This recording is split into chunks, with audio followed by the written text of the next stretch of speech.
right, so blended learning, phase 2. I could write a book on this, but I want to give you guys, before we talk schedules and lesson plans and all that, just some really basic understanding of this. And so instead of thinking about the old style of instruct, practice, test, pacing plan, etc., I want you to think about 3 blocks. 3 blocks. Red block, green block, and a blue block. Red, green, blue. Red, stop, slow down. Green, go. And blue, I think of like the open ocean drifting off.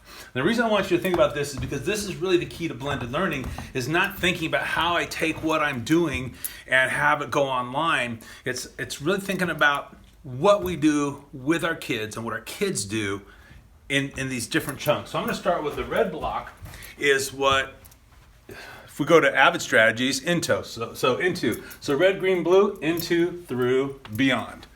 Avid language, a lot of you may be familiar with. Here at Canyon Ridge, we talk about consume, curate, and create. I believe Sultana has a similar system of input, process, output. And in more typical language, instruct, apply, and then assess and extend. So if we think of this as that anything we're doing, with or without the kids, in one of these 3 categories, it makes blended learning flow so much easier. And so here's the thing that I want to hit, is that a lot of you are going to be wondering, how do I do my instruction, my practice, my application, my assessment when they're here 2 days a week?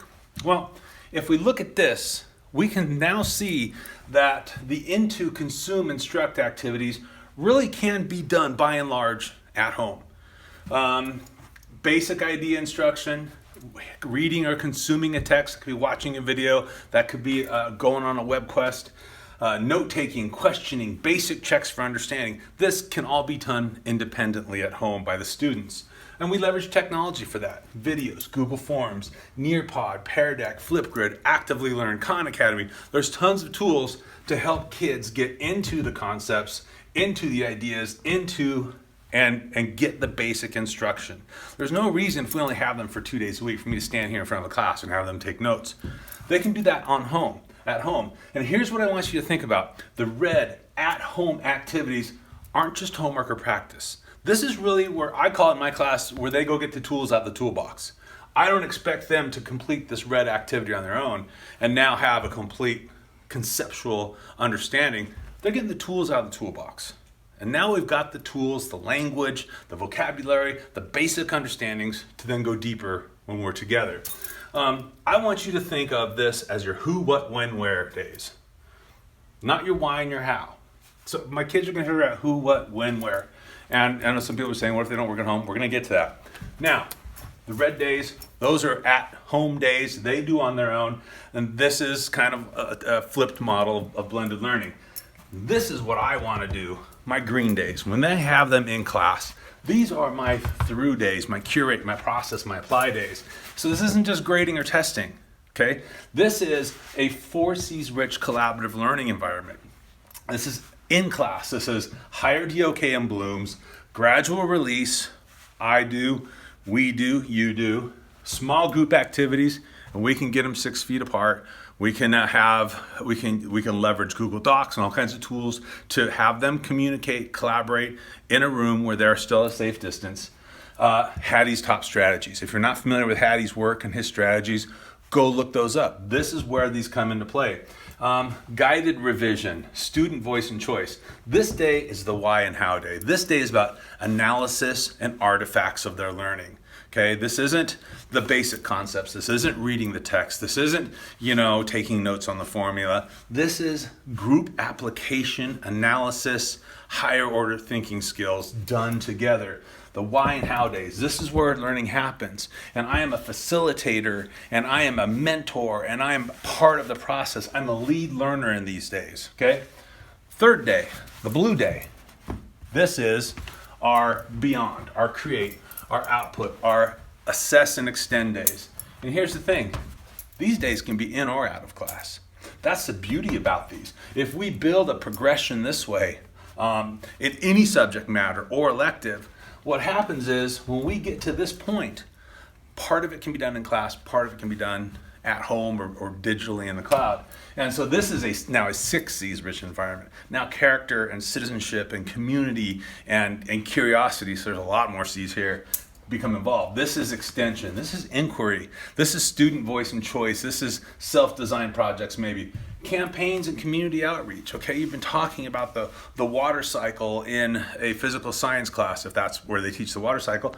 Now, how can you go out into your community and take a look at that and see problems that need to be solved or addressed?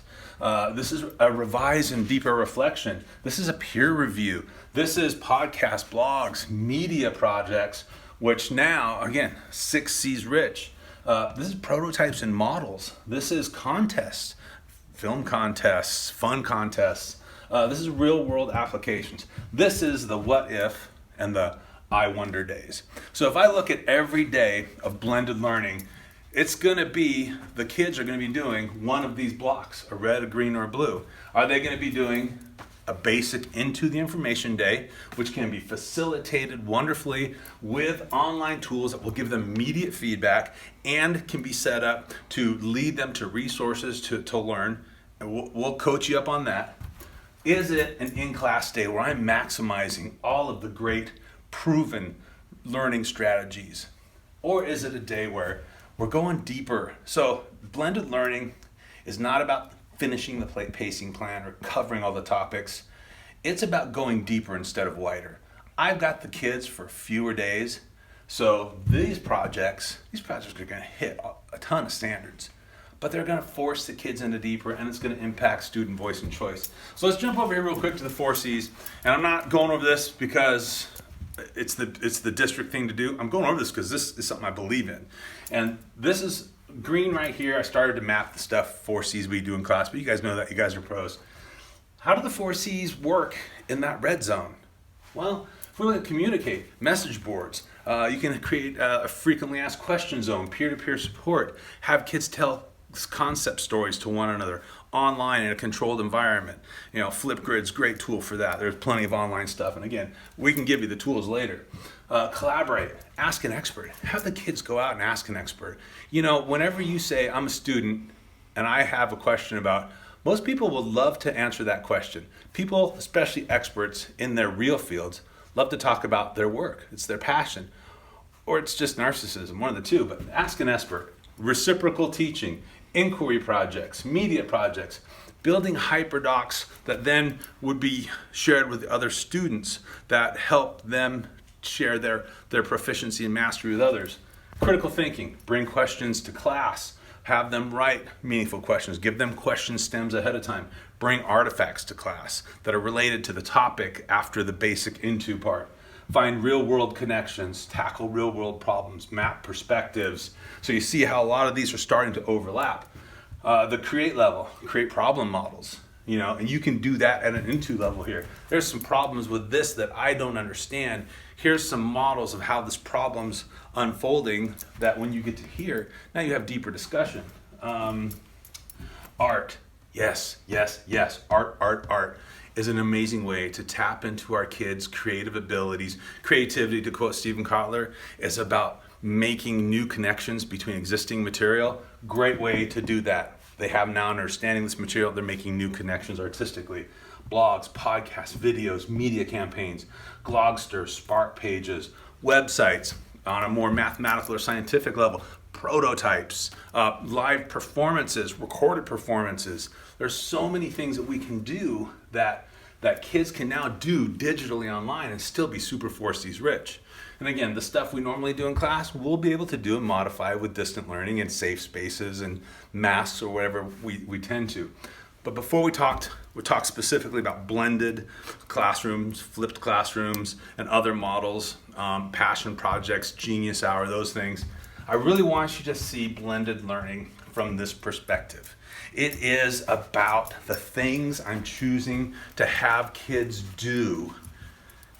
Then, how do I leverage technology to help them do that? Not, I have a list of check boxes I have to check off with them, or not, well, I found this cool website, I'm going to use this, and then figure out how it relates. It's really at a kind of a cognitive level what do you want the kids to do? Green, blue, red. At home, together, both. And here's the thing. Some of your kids aren't going to get here as fast as others. That's okay. So let's talk about the big issues. Number one. Okay, Cleaver, I don't know how to do this. My teachers don't know how to do the step. You know what? There are plenty of rock stars in our district who do, and they will help you. And we will create coaching videos, and we'll get you there. If you want to do something different, man, all you gotta do is ask, and we're excited to help. So I don't know. Sorry, not gonna accept that one. Next big one, cheating. What do I do about the cheating? Well, from what I've outlined here, there's not really a whole lot of stuff for kids to cheat on. If they're just regurgitating knowledge, that's not real learning anyways. You can set this up to where you're enjoying what you do more, and there's no room for them to cheat. If they copy each other on this a little bit for note taking or a quiz, this is where it's going to come out. There's going to be kids that get a 10 out of 10 on a quiz here and still don't understand it.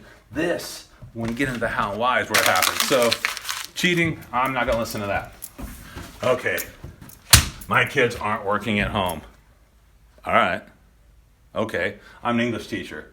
Do you think my kids want to read at home? A lot of them don't. Here's what happens. This day I have a video for them to watch on a Google form and take a quiz that shows how much they understand it, about take inferences, and then read a text that we're going to make some inferences from. Half my kids do it, take the quiz. I know where they're at on the basic understanding. The next day they show up. Half the kids have read it, half the kids haven't. We can still dig into this text. We can still ask why and how. And what's going to happen is the kids who didn't can learn reciprocally from their peers and can dig deeper and then go back and get the basics. Okay, if you show up with your tools and your buddy doesn't, you can share the tools. And then your buddy can go back. So yeah, kids aren't always going to work at home. I'm not going to define what I'm going to do in my classroom by a handful of kids who refuse to work. Okay? And so here's the key that I want to get to. A lot of you have fears. Cheating, not working, I don't know how to do it. Here's the key to 21st century learning. How do I turn my fears into curiosity? Isn't that what we want our kids to do in our classroom? We want to turn their fears into curiosity. I think it starts with us.